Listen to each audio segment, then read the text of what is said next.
छोटे बड़े सभी श्रोताओं को सुनीता भटनागर का प्यार भरा नमस्कार। ऑडियो स्टोरीज के हमारे चैनल कहानी जगत में आप सभी का स्वागत है। हिंदी कहानियों की श्रृंखला में आइए आज सुनते हैं रविंद्रनाथ टैगोर जी द्वारा रचित कहानी नई रोशनी। बाबू अनाथ बंधु बीए में पढ़ते थे, परंतु कई वर्षों से निरंतर फेल हो रहे थे। उनके संबंधियों का विचार था कि वह इस वर्ष अवश्य उत्तीर्ण हो जाएंगे, पर इस वर्ष उन्होंने परीक्षा देना ही उचित न समझा। इसी वर्ष बाबू अनाथ बंधु का विवाह हुआ था। भगवान की कृपा से वधू सुंदर सद्चरित्रा मिली थी। उसका नाम विंध्यवासिनी था, किंतु अनाथ बाबू को इस हिंदुस्तानी नाम से घृणा थी।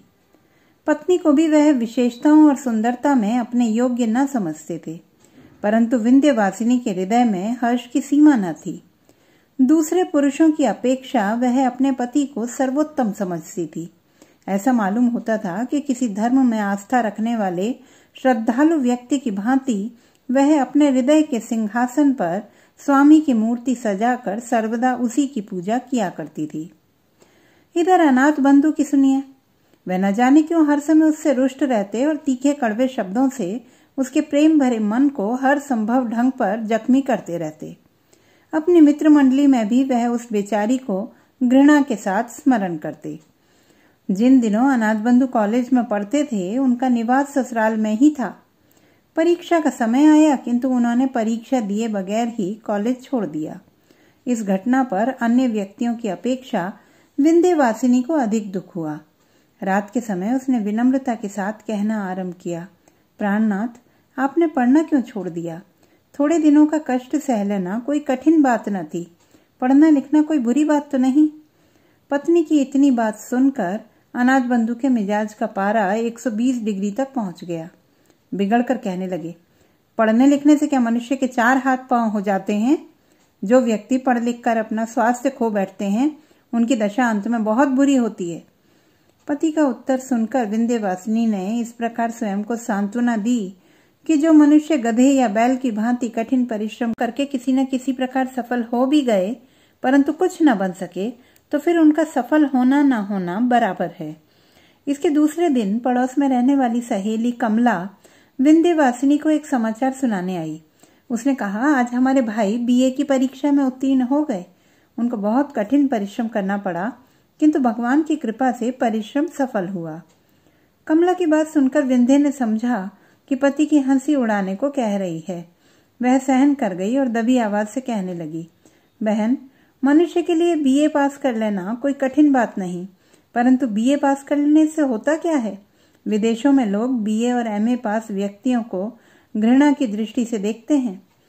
विंध्यवासिनी ने जो बातें कमला से कही थी, वे सब उसने अपने पति से सुनी थी, नहीं तो उस बेचारी को विलायत का हाल क्या मालूम था।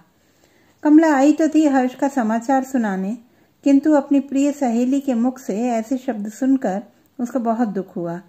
परंतु समझदार लड़की थी, उसने अपने हृदयगत भाव प्रकट न होने दिए।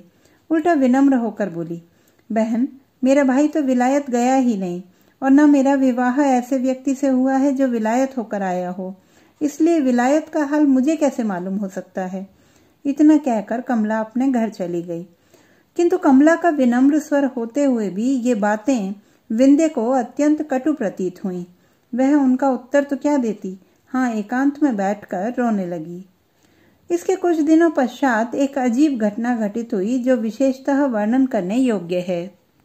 कलकत्ता से एक धनवान व्यक्ति, जो विंध्य के पिता राजकुमार के मित्र थे, अपने कुटुंब सहित आए और राजकुमार बाबू के घर अतिथि बनकर रहने लगे। चूंकि उनके साथ कई आदमी और नौकर चाकर थे, इसलिए जगह बनाने को राजकुमार बाबू ने अनाथ बंधु वाला कमरा भी उनको सौंप दिया और अनाथ बंधु के लिए एक और छोटा सा कमरा साफ कर दिया। यह बात अनाथ बंधु को बहुत बुरी लगी। तीव्र क्रोध की दशा में वह विंध्यवासिनी के पास गए और ससुराल की बुराई करने लगे। साथ ही साथ उस निरपराधिनी को 2-4 बातें भी सुना दी। विंध्य बहुत व्याकुल और चिंतित हुई, किंतु वह मूर्ख न थी। उसके लिए अपने पिता को दोषी ठहराना योग्य न था, किंतु पति को कह सुनकर ठंडा किया। इसके बाद एक दिन अवसर पाकर उसने पति से कहा कि अब यहाँ रहना ठीक नहीं, आप मुझे अपने घर ले चलिए। इस स्थान पर रहने में सम्मान नहीं है। अनाथ बंधु परले सिरे के घमंडी व्यक्ति थे। उनमें दूरदर्शिता की भावना बहुत कम थी। अपने घर पर कष्ट से रहने की अपेक्षा उन्होंने ससुराल का अपमान सहना अच्छा समझा, इसलिए आनाकानी करने लगे। किंतु विंध्यवासिनी न मानी और कहने लगी, यदि आप जाना नहीं चाहते तो मुझे अकेले भेज दीजिए, कम से कम मैं ऐसा अपमान सहन नहीं कर सकती। इस पर अनाथ बंधु विवश होकर घर जाने को तैयार हो गए। चलते समय माता पिता ने विंध्य से कुछ दिन और रहने के लिए कहा, किंतु विंध्य ने कुछ उत्तर न दिया। यह देखकर माता पिता के हृदय में शंका हुई। उन्होंने कहा, बेटी विंध्य, यदि हमसे कोई ऐसी वैसी बात हुई हो तो उसे भुला देना। बेटी ने नम्रता पूर्वक पिता के मुंह की ओर देखा, फिर कहने लगी, पिताजी, हम आपके ऋण से कभी उऋण नहीं हो सकते। हमारे दिन सुख से बीते। और कहते कहते विंध्य का गला भर आया, आंखों से आंसू बहने लगे। इसके पश्चात उसने हाथ जोड़कर माता पिता से विदा चाही और सबको रोता हुआ छोड़कर पति के साथ चल दी। कलकत्ता के धनवान और ग्रामीण जमींदारों में बहुत बड़ा अंतर है। जो व्यक्ति सर्वदा नगर में रहा हो उसे गांव में रहना अच्छा नहीं लगता, किंतु विंध्य ने पहली बार नगर से बाहर कदम रखने पर भी किसी प्रकार का कष्ट प्रकट न किया, बल्कि ससुराल में हर प्रकार से प्रसन्न रहने लगी। इतना ही नहीं, उसने अपनी नारी सुलभ चतुरता से बहुत शीघ्र अपनी सास का मन मोह लिया। ग्रामीण स्त्रियां उसके गुणों को देख देख कर प्रसन्न होती थीं, परंतु सब कुछ होते हुए भी विंध्य प्रसन्न न थी। अनाथ बंधु के 3 भाई और थे, 2 छोटे, 1 बड़ा। बड़े भाई प्रदेश में 50 रुपए के नौकर थे। इससे अनाथ बंधु के घर बार का खर्च चलता था। छोटे भाई अभी स्कूल में पढ़ते थे। बड़े भाई की पत्नी श्यामा को इस बात का बड़ा घमंड था कि उसके पति की कमाई से सबको रोटी मिलती है, इसलिए वह घर के कामकाज में हाथ तक न लगाती थी। इसके कुछ दिनों पश्चात बड़े भाई छुट्टी लेकर घर आए। रात को श्यामा ने पति से भाई और भौजाई की शिकायत की। पहले तो पति ने उसकी बातों को हंसी में उड़ा दिया, परंतु जब उसने कई बार कहा तो उन्होंने अनाथ बंधु को बुलाया और कहने लगे, भाई, 50 रुपए में हम सबका गृहस्थ नहीं चल सकता। अब तुमको भी नौकरी की चिंता करनी चाहिए। यह शब्द उन्होंने बड़े प्यार से कहे थे, परंतु अनाथ बंधु बिगड़ कर बोले, भाई साहब, 2 मुट्ठी भर अन्न के लिए आप इतने रुष्ट होते हैं। नौकरी तलाश करना कोई बड़ी बात नहीं, किंतु हमसे किसी की गुलामी नहीं हो सकती। इतना कहकर वह भाई के पास से चले आए। इन्हीं दिनों गांव के स्कूल में 3rd मास्टर का स्थान खाली हुआ था। अनाथ बंधु की पत्नी और उनके बड़े भाई ने उस स्थान पर उनसे काम करने के लिए बहुत कहा, किंतु उन्होंने ऐसी तुच्छ नौकरी स्वीकार न की। अब तो अनाथ बंधु को केवल विलायत जाने की धुन समाई हुई थी। एक दिन अपनी पत्नी से कहने लगे, देखो, आजकल विलायत गए बिना मनुष्य का सम्मान नहीं और न अच्छी नौकरी मिल सकती है, इसलिए हमारा विलायत जाना आवश्यक है। तुम अपने पिता से कहकर कुछ रुपया मंगा दो तो हम चले जाएं। विलायत जाने की बात सुनकर विंध्य को बहुत दुख हुआ। पिता के घर से रुपया मंगाने की बात से बेचारी की जान ही निकल गई। दुर्गा पूजा के दिन समीप आए तो विंध्य के पिता ने बेटी और दामाद को बुलाने के लिए आदमी भेजा। विंध्य खुशी खुशी मायके आई। माँ ने बेटी और दामाद को रहने के लिए अपना कमरा दे दिया। दुर्गा पूजा की रात को यह सोचकर कि पति न जाने कब वापस आए, विंध्य प्रतीक्षा करते करते सो गई। सुबह उठी तो उसने अनाथ बंधु को अपने कमरे में न पाया। उठकर देखा तो माँ का लोहे का संदूक खुला पड़ा था। सारी चीजें इधर उधर बिखरी पड़ी थीं और पिता का छोटा कैश बॉक्स जो उसके अंदर रखा था गायब था। विंध्य का हृदय धड़कने लगा। उसने सोचा कि जिस बदमाश ने चोरी की है उसी के हाथों पति को भी हानि पहुंची है, परंतु थोड़ी देर बाद उसकी दृष्टि एक कागज के टुकड़े पर जा पड़ी। वह उठाने लगी तो देखा कि पास ही कुंजियों का एक गुच्छा पड़ा है। पत्र पढ़ने से मालूम हुआ कि उसका पति आज ही प्रातः जहाज पर सवार होकर विलायत चला गया है। पत्र पढ़ते ही विंध्य की आंखों के सामने अंधेरा छा गया। वह दुख के आघात से जमीन पर बैठ गई और आंचल से मुंह ढांपकर रोने लगी। आज सारे बंगाल में खुशियां मनाई जा रही थीं, किंतु विंध्य के कमरे का दरवाजा अब तक बंद था। इसका कारण जानने के लिए विंध्य की सहेली कमला ने दरवाजा खटखटाना आरंभ किया, किंतु अंदर से कोई उत्तर न मिला तो वह दौड़कर विंध्य की माँ को बुला लाई। माँ ने बाहर खड़ी होकर आवाज दी, विंध्य, अंदर क्या कर रही है? दरवाजा तो खोल बेटी।